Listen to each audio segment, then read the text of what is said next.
మామూలు ఉద్యోగాలు చేసుకుంటూ కాస్త బెటర్ లైఫ్ లీడ్ చేస్తూ వాళ్ళు ఉన్నారు. కొంతమంది వెళ్ళిన వాళ్ళు మళ్ళీ వెనక్కి వచ్చి ఇక్కడ వ్యాపారాలు స్టార్ట్ చేసి లేకపోతే ఏదో సంథింగ్ ఇక్కడ అట్లా ఉన్నవాళ్ళు తక్కువ మంది ఉన్న బ్యాక్ వచ్చిన వాళ్ళు మళ్ళీ అక్కడే సెటిల్ అయిపోయిన వాళ్ళు. కానీ గడిచిన ఒక 3-4 మాసాలుగా ఆంధ్రప్రదేశ్లో చూస్తే మీరు ఎక్కడికి వెళ్ళినా ఎన్ఆర్ఐస్ కనపడ్డారు. ఏ ఊరు వెళ్ళినా కనపడ్డారు, ఏ నియోజకవర్గానికి వెళ్ళినా కనపడ్డారు, ఏ చిన్న పట్టణానికి వెళ్ళినా పెద్ద పట్టణానికి వెళ్ళినా ఎన్ఆర్ఐస్ కనపడ్డారు. ఊళ్ళల్లో అయితే కనీసం ఏ ఊరికి వెళ్ళినా 5-6 మినిమం అమెరికా నుంచి వచ్చిన వాళ్ళు కనపడ్డారు. ఎందుకు వచ్చారు వీళ్ళు అని ఆరాధిస్తే ఏదో ఇంట్రెస్ట్ వాళ్ళకి. ఆ ఇంట్రెస్ట్ ఏంటి అని అంటే ఈసారి ఎలక్షన్స్ని వాళ్ళు ప్రభావితం చేశారు, రకరకాల రూపాల్లో ప్రభావితం చేశారు. ప్రజలను చైతన్యపరిచే కార్యక్రమాలు కొన్ని చేశారు. ఇల్లు తిరిగి వాళ్ళు తోచింది వాళ్ళు ఏం చెప్పాలనుకున్నారో చెప్పే ప్రయత్నం కొంతమంది చేశారు. నో డౌట్ ఇందులో వైఎస్ఆర్ కాంగ్రెస్ పార్టీ తరఫున చేసిన వాళ్ళు ఉన్నారు, ఇటు టీడీపీ జనసేన కూటమి తరఫున వాళ్ళు చేసిన వాళ్ళు ఉన్నారు. ఏదో ఒక వాళ్ళే వచ్చారని దానికి లేదు, వాళ్ళు వచ్చారు బాగానే మంచి సంఖ్యలో వచ్చారు, వీళ్ళు మంచి సంఖ్యలో వచ్చారు. కాకపోతే ఎంతవరకు వీళ్ళు ఆంధ్రప్రదేశ్ సమాజాన్ని ప్రభావితం చేయగలిగారు, వాళ్ళు వచ్చిన ఆ పర్పస్ సర్వ్ అయిందా అనేది కీలకమైన అంశంగా తీసుకుందాం మనం. ఇప్పుడు ఇవాళ నా షోలో ఉన్న ఆయన తాజా మాజీ తానా అధ్యక్షులు లావు అంజయ్ చౌదరి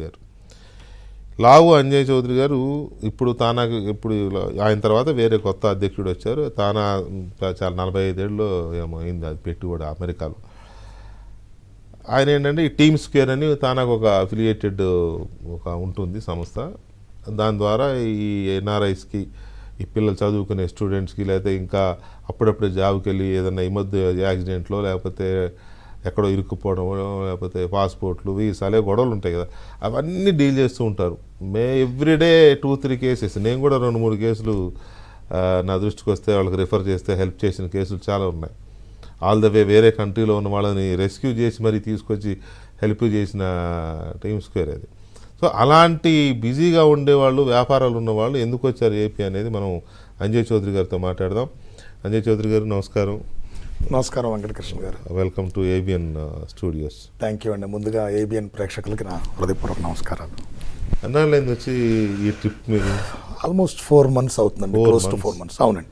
మీరు చాలా పెద్ద వ్యాపారం అక్కడ, పైగా మీది వ్యాపారంతో పాటు మీ సర్వీస్ యాక్టివిటీ చాలా పెద్దది. మీరు మీ ఫౌండేషను లేకపోతే టీమ్ స్క్వేర్ వీటి ద్వారా చేసే యాక్టివిటీ పెద్దది కదా. ఇంత హెక్టిక్ అదంతా వదిలేయడం అంటే ఐ మీన్ గాలికి వదిలేరు, అక్కడ ఎవరికో అప్పచెప్పి వస్తారు, ఎంప్లాయీస్ ఉంటారు, సీనియర్ ఎంప్లాయీస్ ఉంటారు. అయినా దగ్గరను చూసుకోకుండా ఎందుకు వచ్చారు ఇక్కడికి, ఏ పర్పస్తో వచ్చారు? సో నేను అంటే ఎస్పెషలీ ఈవేళ మన రాష్ట్రంలో ఉన్న సామాజిక రాజకీయ పరిస్థితులు ఒక ఎత్తు అయితే వెనుగండ్ల రాము, గుడివాడ తను ఇద్దరం కూడా అట్లాంటాలో ఉండటం, మా ఇద్దరికి ఉన్న అనుబంధం క్లోజ్ అండ్ ఫ్రెండ్స్ కదా మీరు? అవునండి. We are very good friends we are very good friends and close friends. So దాని దృష్టిలో పెట్టుకుని అంటే దగ్గరగా తనని దశాబ్ద కాలంగా నేను క్లోజ్గా అబ్జర్వ్ చేయటం, అతను ఒక అంటే పొలిటికల్ అంబిషన్ కానీ పొలిటికల్ ఎజెండా ఉన్న వ్యక్తిగా తన పని తను చేసుకుంటూ ఎక్కడ అవసరం ఎక్కడ ఉంటే అక్కడ ఎనీ నీడ్ ఫైనాన్షియల్గా తనకు డొనేషన్స్ ఇవ్వటం కానీ, అలాగే క్యాన్సర్ R&Dకి తను ఇప్పుడు డొనేషన్ ఇవ్వటమే, ఇక్కడ నుంచి అక్కడికి వచ్చిన అవన్నీ కూడా ఫౌండేషన్ ద్వారా అతను సేవా కార్యక్రమాలు. అవును, ఇక్కడ కూడా బాగానే చేశారు. ఇక్కడికి వచ్చే ముందే దశాబ్ద కాలంగా అక్కడ కూడా తను చేస్తూ ఉండటం, సరే దగ్గరగా నేను అతను చూడటం జరిగింది. తను ఏంటంటే బాగుంటాం అంటే మనం బాగుంటాం కాకుండా మన చుట్టూ ఉన్నవాళ్ళు అలాగే సమాజం కూడా బాగుంటేనే మనం బాగుంటాం అనేది తను బలంగా నమ్ముతూ దాన్ని ఆచరిస్తూ ఉంటాడు. సో దానికి నేను